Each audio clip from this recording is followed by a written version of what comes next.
व्हिडिओमध्ये आपण ET 2025 number 1 मध्ये मानसशास्त्राचे आलेले क्वेश्चन्स अभ्यासणार आहोत. पहिला क्वेश्चन काय आहे बघा, 61 नंबरचा क्वेश्चन. सायकल चालवण्याचे कौशल्य हे मोटरसायकल चालवण्यासाठी उपयोगी पडत असेल तर अध्ययनाचे डॅश डॅश संक्रमण म्हणता येईल. तर याचं उत्तर काय, धन संक्रमण आहे. कोणतं संक्रमण आहे, धन संक्रमण. आता ऋण संक्रमण म्हणजे काय, तर मिळवलेल्या ज्ञानाचा जर दुसऱ्या एखाद्या विषयामध्ये मिळवलेलं जर प्रावीण्य असेल तर ते दुसऱ्या विषयामध्ये त्याचा उपयोग होत नसेल तर तिथं ऋण संक्रमण. आता उदाहरणार्थ इंग्रजी व्याकरण शिकलाय, परंतु ते तुम्हाला गणितसाठी कुठेच उपयोगी नाही, त्याला म्हणायचं ऋण संक्रमण. ओके. आणि शून्य संक्रमण म्हणजे त्याचा संबंधच नसतो, एखाद्या मिळवलेल्या ज्ञानाचा त्याचा दुसरीकडे संबंधच नसतो, त्याला म्हणायचं शून्य संक्रमण. शारीरिक प्रतिक्रियाचे व्यवस्थापन करण्यासाठी खालीलपैकी कोणत्या तंत्राचा वापर केला जात नाही. जैव प्रतिभरण, शिथिलीकरण प्रशिक्षण. आता शारीरिक प्रतिक्रियांचे व्यवस्थापन करण्यासाठी जैव प्रतिभरण बरोबर आहे. शिथिलीकरण म्हणजे रिलॅक्सेशन, हे पण बरोबर आहे, म्हणजे हे सुद्धा वापर केला जातो. व्यायाम सुद्धा गरजेचा आहे. व्यसनाच्या आहारी जाणे हे काय आहे, व्यवस्थापन करण्यासाठी या तंत्राचा वापर केला जात नाही, म्हणून आपलं उत्तर कुठलं आहे, पर्याय क्रमांक 3, व्यसनाच्या आहारी जाणे. प्रत्येक व्यक्ती मेंदूच्या 2 अर्धगोलापैकी कोणत्या तरी एका अर्धगोलाचा जास्त वेळा वापर करतो. ज्या व्यक्तीमध्ये मेंदूचा उजवा भाग अधिक कार्यप्रवण असतो ती व्यक्ती खालीलपैकी कोणती गोष्ट अधिक सुलभपणे करते. तर भावनात्मक कार्य जे असते ती सुलभपणे करते कुठला, उजवा भाग. मेंदूचा उजवा भाग काय करते, भावनात्मक कार्य. आपलं पर्याय क्रमांक 3 काय आहे, हे आपलं उत्तर आहे. ओके,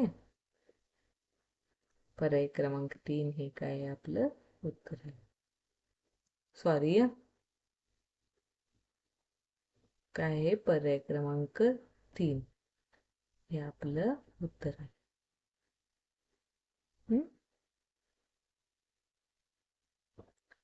आता बघा, कार्ल लॉजेस या मानसशास्त्रज्ञाने विद्यार्थ्यांचे अध्ययन चांगले होण्यासाठी खालील कोणत्या गोष्टीकडे लक्ष देणे आवश्यक आहे असे अनुभवजन्य अध्ययन विषयक उत्पत्ती मांडले आहे.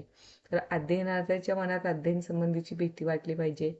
जर अध्ययनार्थीच्या मनात जर अध्ययन संबंधी भीती वाटली तर ते अध्ययन करेल का, नाही. म्हणजे हे वाक्य काय चुकीचं आहे, हे वाक्य काय चुकीचं आहे. त्यानंतर ना बघा,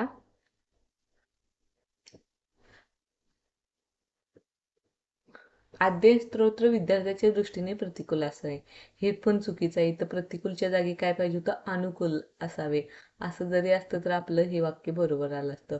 स्वयं मूल्यमापन हीच मूल्यमापनाची प्रमुख पद्धती आहे, बरोबर आहे. जर स्वयं अध्ययन केलं किंवा स्वावलंबन झालं तर ही काय मूल्यमापनाची प्रमुख पद्धती आहे, म्हणजे हे वाक्य काय आहे, आपलं बरोबर आहे. म्हणून आपलं पर्याय क्रमांक 3 हे काय आहे, आपलं उत्तर आहे. पर्याय क्रमांक 3 काय आहे, आपलं उत्तर आहे. Okay, next. गिलफोर्ड यांनी बहुआयामी बुद्धिमत्ता ही उत्पत्ती मांडताना त्यांनी 3 घटकात मांडणी केली. त्यामध्ये क्रिया या घटकात खालीलपैकी कोणत्या गोष्टीचा समावेश होत नाही, तर संकेत चिन्हाचा बोध होतो. या घटकाचा काय होत नाही, समावेश होत नाही. पर्याय क्रमांक 3 हे आपलं काय उत्तर आहे. संकेत चिन्हाचा बोध कशामध्ये होतो, तर आशय या घटकामध्ये होतो. आता प्राथमिक इयत्तेमध्ये कोणत्या अध्यापन सूत्रात आधी वस्तू आणि नंतर वर्णन हा क्रम योग्य ठरतो, तर मृताकडून अमूर्ताकडे. पहिला वस्तू दाखवली जाते आणि त्यानंतर काय केले जाते, वर्णन केलं जातं. ते मृताकडून अमूर्ताकडे. मृत म्हणजे माहीत असलेले, मृताकडून अमूर्ताकडे म्हणजे एखादी वस्तू किंवा प्रतिकृती त्याच्याकडून अमूर्त जी माहीत नाही अशा गोष्टीकडे जाणं, त्याला म्हणायचं मृताकडून अमूर्ताकडे. अब्राहम कलाम यांच्या मते व्यवहार आणि तथ्य यांच्या तुलनेत सांकेतिक रचना म्हणजे काय, तर उत्पत्ती. सांकेतिक रचना म्हणजे काय, उत्पत्ती. ओके, नेक्स्ट, खालीलपैकी कोणते मतिमंदत्व शरीरातील हार्मोनच्या अनियमित स्रावामुळे येते? तर गॅलेक्टोसिमिया हे काय आहे? हार्मोन्सच्या अनियमित स्रावामुळे होते. आपलं पर्याय क्रमांक 1 काय आहे? आपलं उत्तर आहे गॅलेक्टोसिनेमा सिमिया गॅलेक्टोसिमिया हे काय आपलं उत्तर आहे. तर मंगोलिझम कशामुळे होतं? तर मंगोलिझम हा अनुवांशिक मतिमंदत्व आहे. मायक्रोसिपॅली मायक्रोसिपॅली हा काय आहे? तर म्हणजे मेंदूचा आकार लहान असेल तर मायक्रोसिपेली होते. आणि हँडोसिपिलस हा काय मेंदूमध्ये स्त्राव जास्त होतो, त्यावेळी हँडोसिपिलस होतो. दोन परिस्थितीमध्ये जर समान घटक असतील तर अध्ययन संक्रमण होते असे असे मत त्याच मानसशास्त्रज्ञांनी मांडले. तर समान घटक अध्ययन उत्पत्ती कुणाची आहे? तर थॉर्नडाईकचे आहे. म्हणजे हे अध्ययन संक्रमण असे होते या कोणत्या मानसशास्त्राने मांडले? थॉर्नडाईक. म्हणजे पर्याय क्रमांक 2 हे काय आपलं बरोबर आहे. कोणतीही गोष्ट जाणून घेण्यासाठी मनाने केलेली धडपड म्हणजे काय? तर अवधान. मनाने केलेली धडपड म्हणजे अवधान. स्मरण म्हणजे काय? तर एखादी पूर्वी अनुभवलेला अनुभव असेल किंवा ज्ञान असेल ते आठवणे म्हणजे त्याला स्मरण म्हणायचं.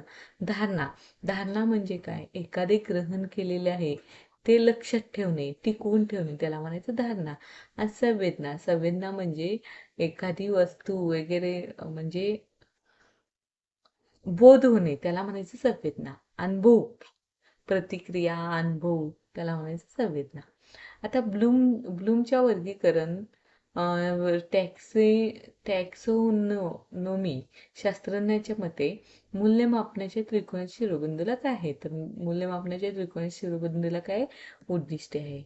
उद्दिष्टे, अध्ययन, अनुभव आणि मूल्यमापन असे हे काय 3 काय आहे ते आपल्या हे घटक आहेत. काय आहे? मूल्यमापनाचे घटक. मूल्यमापनाचे त्रिकोणाच्या शिरोबिंदूला कोणता घटक आहे? तर उद्दिष्टे. स्मरणशक्तीच्या घटकांचा योग्य क्रम कोणता? स्मरणशक्तीच्या घटकांचा योग्य क्रम कोणता? तर स्मरणशक्तीच्या घटकांचा योग्य क्रम कुठला? ग्रहण. पर्याय क्रमांक 2 हे काय आपलं उत्तर आहे. पर्याय क्रमांक 2 ग्रहण,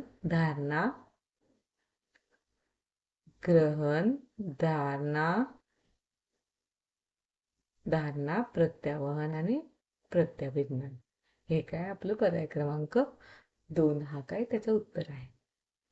खालीलपैकी कोणते उदाहरण हे पलायन सहज प्रवृत्तीच्या उदात्तीकरणाचे उदाहरण आहे? तर विद्यार्थ्यांना कराटे खेळण्याचे शिक्षण देणे हे काय पर्याय क्रमांक 1 हे आपलं काय याचं उत्तर आहे. पलायन सहज प्रवृत्तीचे उदात्तीकरण म्हणजे काय? आता आपल्याला बघा तिसऱ्या पर्यायामध्ये काय दिसतं? वाघ दिसताच पळून जाणे.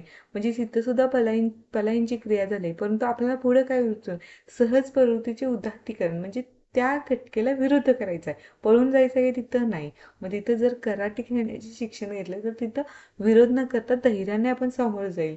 म्हणून त्याचं उदाहरण काय? विद्यार्थ्यांना कराटे खेळण्याचे शिक्षण देणे.